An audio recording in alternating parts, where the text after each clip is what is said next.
You guys are going to be really sad that you gave me a microphone. You know, 14 years ago, I got hired here and came in really excited about running this program, and still am. And since that time, you know, the landscape of college football has changed a lot. And just within our own state, I think each school that I go up against has had a minimum of 3 different head coaches at each university, and some of them more than that. And I think that says a lot about what we've built. And I think as media, a lot of times your job is to talk about what we don't do well. Today I get to talk about what we do well. And I think having staying power, being a consistent winner, we've won the second most number of games in the ACC. In the last 6 years, we've won the second most number of conference games and non-conference games. And with that being said, I'm sick of being second. And these guys know that. You know, we're here to do more. And that's what drives us. It's the competitive spirit of winning. And the brotherhood that comes along with that is so special. And this is it's a tough business, you know. I mean, it's not an equal lineup anymore from conference to conference, from school to school. Some people have more of this, some people have more of that. But what we have is a bunch of guys that have a huge edge, and they're tough. And I have so much respect for the leadership of our team and the way these guys have bought into running the accountability part of what we do. You know, it's not just the coaches that get on these guys anymore. It's they get on each other. And they lead the way when it comes to how things should look. And if you want to be in that conversation at the end of the year, a lot of things have to go your way. And you got to make a lot of those things go your way yourself. And there's a lot of self-inflicted things in football. As you all know, it's a contact sport. It's a rough and rugged sport. You can lose players from time to time to injuries. But you can also beat yourself in a lot of ways. And I think that's the one thing that this team is really excited about, is going out and earning our opportunity to be special at the end of the season and trying to keep that week to week to week to week. And I think that's one of the hardest things when you're a competitor, is being the best that you can be every single competition. Coming off of a real high win, coming off of a real tough loss, it doesn't matter. The next one matters the most. And trying to keep these staff, coaches, trainers, strength coaches, nutritionists, players, you name it, in that mode of one at a time. It's an awesome place. And if you haven't been to game day at the Carter, you're missing out. 27 straight packed houses, and we can't wait to get back into our stadium with our fans. And the city of Raleigh, I mean, what a year with the Hurricanes, and so proud of Coach Brendamore and their team, and the city, and just how we celebrated safely. And that city partied its butt off, you know, and had fun, and the enthusiasm and the spirit. And they can't wait for football to start. Our crowd is antsy, and I think excited that we're playing in Virginia instead of Brazil, because they get to be a part of it now and go tailgate, you know. But this is a team that has a lot of new parts. I mean, there's 50 new players. We'll talk about them as you ask questions. Some unique pieces of it, and I know CJ will talk about it as well. You know, when you lose good players, you have an opportunity as a coach to go recruit good players. And so we lost some, and we've added some. Some of them come in with lifelong relationships where the chemistry that, you know, him and JoJo Trader have, or CJ and Davion Goss have, it's unique because they grew up playing Pop Warner football together. So, yeah, you lost a good player. Well, we added a good one, and they've known each other longer. So, yeah, you know, that's kind of how it goes. But we have a lot of talent coming back, and it's about proving who you are on that field. And I think that's the thing that I'm most excited about, is seeing the work that these guys have put in, getting on the grass with them and putting it all together. And in short time, because we play week 0, as you guys know. And it's right around the corner. This is such an incredible opportunity, you know, for this football team. We're one of 2 schools in the ACC that can say they have a third-year starter at quarterback. And I think, you know, as rare as it is to have a head coach for 14 years, it's just as rare now to have a quarterback for 3. And it says a lot about this young man. I think it also says a lot about our culture. For him to want to be in it means that it was right for him. And, you know, it makes me feel good because it is an exclamation point that we are doing things right for people and giving them an opportunity to grow into the best versions of who they are. And that's why we do this as coaches. It's not for the money. Most of us got into college football, at least I did, and I was making $400 a month, and my rent was $390. And it wasn't because I was making money. It was because I was loving the fact that I was helping guys get better at this sport and get better as men. And I still get to do that. And I get to do it with really good people. And from the staff to the players, I mean, I'm blessed to come to work at a place like I am, in one of the greatest places to live in the country, with a fan base that's just crazy and crazy good. We love that they show up. We love the night games. We're looking forward to our opener on 9/11 on a Friday night. And so many things to talk about, and I could ramble on here for a long time, but I'm not going to because I want to get home. But I'll open it up for any questions and then turn it over to the players. We'll get to as many questions as we can. Coach, your first two questions will come from the right side. We'll go in the middle, fourth row. Katrina Sackins, Sports and Culture Media. Coach, how are you? It's hard to see in here. Okay, gotcha. Coach, there's meat on the bone has been an expression that you've kind of stuck with for the 2026 season. What's still on that bone, and how do you clean it off this fall? Last night, remember? Yeah. We went to the Cronkleton last night. You guys ever been there? It's a great steakhouse. But they got tomahawk steak, big bone like this. You pick it up at the end, you know, you take the knife right down the thing and you clean it off. Like, that's the best part of the steak if you didn't know that. Well, it's the same. Being second, there's meat on the bone. And you know, as a position coach and as a head coach at the previous school, I've been on several teams now. Every school I've worked at, even as a player, won a championship. A conference championship. I was part of a national championship, and it's what I came here to do. And I know that this school can reach that goal and those heights, and so it drives me. You know, I want to put this place. I always wanted to leave NC State better than I found it, for sure, but I want to put it at a place where it's special for everybody for a long, long time, and that's what this is about. It's definitely a driving force for me. Coach, follow the center aisle up towards the back right side. Gentleman with the hat. Hello, Coach Doeren. I think you know who I am. But anyways, I want to talk about the way your season ended last year. I know you had a tough loss to Miami, but you rebounded nicely. And I repeat, rebounded nicely by winning out the way you did. You won the bowl game the way you did in convincing fashion, right? So when you look at the fact that you said a mouthful during your opening statement where you don't want to finish second anymore, you want to finish first, because I know you haven't finished first in your time with the ACC. So how much would it be important for you to not only win an ACC title, but get to 10 wins, and talk about some of the new guys that you brought in that will take a 7-5 record to try to get it to where you want to go? What's the question? What's the question is this, okay, how much progress have you made during the off season to try to reach some of your goals to improve the football team from just mediocre but to a lot better and elite status in the ACC, because you obviously have a loaded conference? Yeah, well, I think we've made a lot of progress. You know, in the second year of our system defensively, I think for those of you that were around our team, know that defensively we went through a lot last year. You know, it's one thing when you change schemes from a 3-3 to a 3-4, have a new coordinator, new language, new players, and then, you know, to go through what we did with Coach Eliot and his family and his loss, it was very challenging. And then to have 9 defensive starters injured throughout the season, very challenging.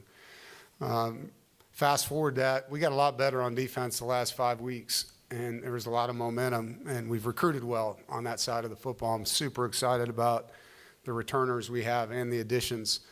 And, you know, the biggest area of improvement, to answer your question, defensively is our pass rush. You know, we got to get quarterbacks getting rid of the football before they want to. We got to have more sacks, more forced fumbles, more interceptions because of pass rush. And so, you know, we've added some pieces that we're excited to see. And that's what training camp's going to be about. It's going to be about seeing what Harvey Dyson's going to be like.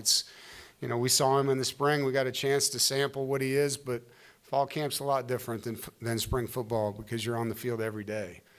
And, really excited about the competitive depth in the secondary. Last year in the Pitt game, we had 4 freshmen playing in that game. And I think we had 8 different starters throughout the year in the back end because of injuries. They're all back. And so now you have a lot of competitive depth. And so those things are important. And, last year I think we went into a lot of games thinking we were going to have to outscore people. And that's not normal for us. This has been a program that's played really, really good defense over the years and getting back to where we're not just outscoring people, but we're stopping people. And when we need to lean on a stop, we can. And so that's what this spring's been about. We've added a lot of players. And so, if there's one in particular you want to ask about, I'm happy to talk about them. Coach, your next question, left side, first row. Dave, Corey Smith with 24/7 Sports. Looking back at this offseason, you gave Duke the number 1 jersey pretty early on in the offseason. Typically, unless it's a returner, you wait a little bit longer. How conclusive was that, and what made him worthy of wearing the number 1 jersey? It's something that represents the totality of who we are. It's obviously he's got to be a really good player, which we all know Duke is a really good player, okay? He's got to be a guy in the offseason that's a grinder, that just kills it in the offseason program, which he's on the freak list, right? The guy's gifted as an athlete, as a weight room guy. He's got to be a guy that treats people with respect and that he's a leader and he's cared about in the locker room. And he's got to be a guy that handles his academic load the right way and really a total representation of a student athlete. And it really wasn't hard, to be honest. Sat down and thought about a lot of guys on the team, and it's really obvious when you get to know Duke, and Duke doesn't talk a lot, so getting to know Duke's hard sometimes, right? But he's a special young man. I know he's going to wear the number well. He's earned the opportunity to wear it. And I know that he'll go out and play well for us in that number. Coach, thank you. You and CJ can switch spots, and we'll spend some time with Mr. Bailey. Third row, right side. Welcome back to ACC Kickoff. The players from NC State are taking the podium inside the press conference room. CJ Bailey, the quarterback, lead us off. I've had the pleasure of watching you grow as I've covered the ACC throughout your career. What do you feel like has improved from your first year at NC State to as you prepare to enter your next, what is it, 3rd season coming into the Wolfpack? A lot. I feel like a lot has improved since I first got into college. First season in college. I can honestly say like my first year I was winging it. Like I was just out there making plays, being an athlete, and I really didn't know much about the game. To be honest with you, and going into that next offseason, I learned a lot. Like it changed my whole perspective on everything about, football, defense, and everything like that. I learned a lot, and from now, everything is slow for me right now. So like everything is moving fluent. I got the grasp with the whole offense, the whole team, and everybody believes in me. I'm just ready to make some plays for NC State. CJ, we're going to go left side towards the very back. We're going to ask the gentleman to stand. Thank you very much. CJ, QCB, Fox Sports Radio, Charlotte. You just heard your coach talk about how he's tired of hearing about you guys finishing 2nd place. What are you going to do, or what you need to do as an individual and leader of this football program to kind of carry the narrative of the same old state? What we need is an alpha leader, and like that's what I am right now, and that's what I got to be for us to win more games. I got to be consistent every day, come in the building with the same mindset every day, which is I want to win the ACC championship. We want to win the ACC championship. So pour into my guys every day, like I've been doing. So, taking that next step into my leadership, growing it even more. Like every year, every day, it's got to grow even better for the program. CJ, right side, first row. CJ, Dan Tortora, wakeupcalldt.com. When you look at going through your history, your journey collegiately, quarterbacks have been jumping into the portal and finding other homes every other season. You've stayed committed to NC State. Why the Wolfpack? Why one pack, one goal mentality? NC State is a different place. Like, it's a different place for me. It's home for me. Like, and, throughout my whole process of the recruiting or whatever case may be, it's like they were loyal to me. Like Coach Doeren was loyal to me, Coach Roper. They poured into me, and it's only right I give it back to those guys. And, you know, like sometimes I often think, like even though it was off season, I was thinking like, why would I go anywhere else to learn a new offense or learn somebody else or build a new relationship with other people when I got a good home right now, right here? They go prepare me for the next level, and sure, I'm ready to win with those guys. So. CJ, right side, second row, almost towards the wall. Grayson Boone, Locked On Podcast Network. CJ, you've kind of built your own little South Florida pipeline now in Raleigh. Childhood friends joining you at NC State. Coach Doeren talked about the relationships you have with them. What's it been like having some, old friends joining you on the team now, and what does that do for the team chemistry moving forward, knowing that you have those relationships with those guys? Yeah, it's very important because I grew up with those guys since 7, 8 years old, and like that connection and that bond is very different. And like knowing, like going into that spring practice that first day, it was just like everything was clicking. Like we all was on the same page already, and it's our first practice back together. That's big. Like, it's going to help us put more points on the board, especially on the offensive side. And, it's going to help, just keep everybody with each other. Like, that brotherhood is big. Like, we need each other, like, especially throughout this whole year. Like, that's the most important thing for us to win, like, go to the ACC championship, stand together through thick and thin. Like, it's going to be a lot of bumps and rolls, ups and downs throughout the season. But, sure, as long as we stay with each other, we're going to be fine. Like, we're going to be 100. Simple. CJ, left side, about the fourth or fifth row, all the way against the wall, left side. Hello, Owen Hillman at the League Winners. You had arguably your best game against Georgia Tech. They were undefeated coming into that game, ranked number 8, but you were able to win 48-36. How were you able to dominate Georgia Tech the way you did, and how big was that for you and the team that season? No, it was very important for the team, and like going into that game, like we had a really good game plan. Like my coaches prepared us is perfect. Like we had a good game plan, especially on the offensive side. Like we just dominated that offense. We scored a lot of points, put a lot of points on the board. But like I'll give a big shout out to Coach Roper. Like his game plan was spot on. Like he knew what we wanted. We knew what we wanted, and like we just took advantage of it. We went after them. CJ, left side, ready to go first row, gentleman in the green. Corey Smith with 24/7 Sports. CJ, obviously there's been a lot of new faces that have been added, and we've talked about JoJo Trader and Chance Robinson and Davion, but have there been any other guys that have emerged early on this offseason that you're excited to be able to play with this upcoming season? Yes, sir, and I'm gonna just speak on the whole team. Like, of course, Davion Dozer from App State, he's been tremendous. Like, if you watch his spring, like he had a great spring. He gonna make a lot of plays for us this year. Chase Bond is coming along, like he's been really good for us on that defensive side, and Brian Nelson is stepping it up. But like we got guys that's not talked about enough, and you're gonna see them play this year. They're gonna make a lot of plays for us and help us win. CJ, I want to set your next question up. We've got a bunch of high school kids here that are part of a sports marketing institute. Yeah. And one of our high school students wants to ask a question. So, sir, if you would stand up, right side, identify yourself and your question, please. Matthew Heinold, Wake Forest Summer Immersion Program. CJ, Coach talked about Rod Brindamore and the Carolina Hurricanes championship team. What lessons have you learned from their tight-knit culture, and what do you look to adopt in the Wake Forest, NC State locker room? Sorry about that. No, you're good. You're good. Like with teams around, especially Carolina, like they locked in, like they stay together, like they stay together, and that's one of the things that we try to incorporate every day with our team, like being together. Like I said earlier, that brotherhood is very important. As long as we stay together, and as long as we keep doing what we're doing, we're gonna be great.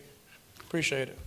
CJ, thank you. You and Duke can switch spots. Thank you. We'll have Duke Scott for the next 5 minutes or so. Folks, again, if you would, please identify yourselves and the agency that you're with. We will go right side, fourth row, right in the middle.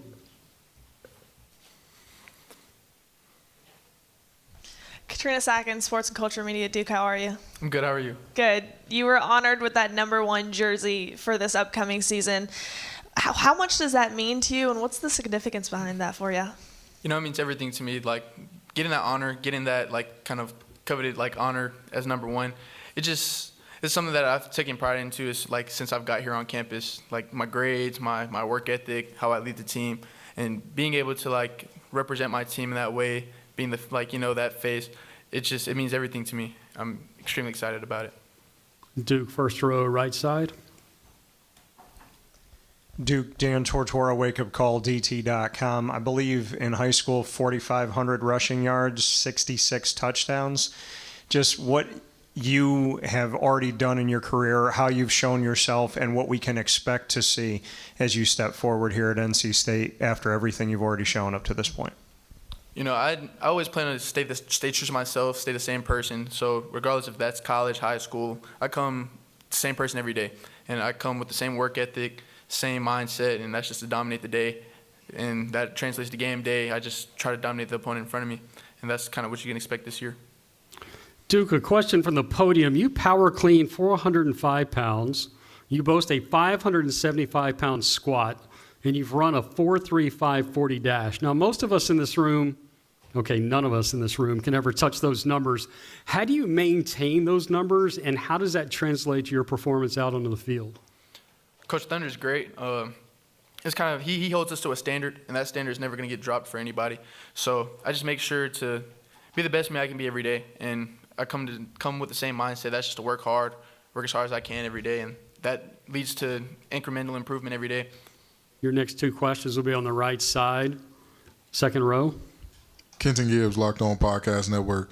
Duke, when you were asked to step in for Hollywood Smothers last year in the Georgia Tech game, one of the biggest questions that many media members had was what would a running game look like, you know, without him for that game. And all you did was put up 200 yards and some, you know, pretty long runs, including, I believe, a 60-some-odd yard touchdown. So do you think that built up some momentum and confidence in you to be the lead back this year and kind of take over as that workhorse? 100%. It definitely built up my confidence. And it made me understand, like, I can do this against anybody. Like, Georgia Tech was coming in unbeaten, number 8 ranked. And it just kind of let me, like, know, like, you're here too. This is, like, you know, the same thing you've been doing. It's just football at the end of the day. So having that confidence, having Hollywood in my corner telling me, like, you know, like, you're ready for this. You've been ready. You've played football. Like, this is nothing. It all just helped propel me to have a good, I guess, end of the year.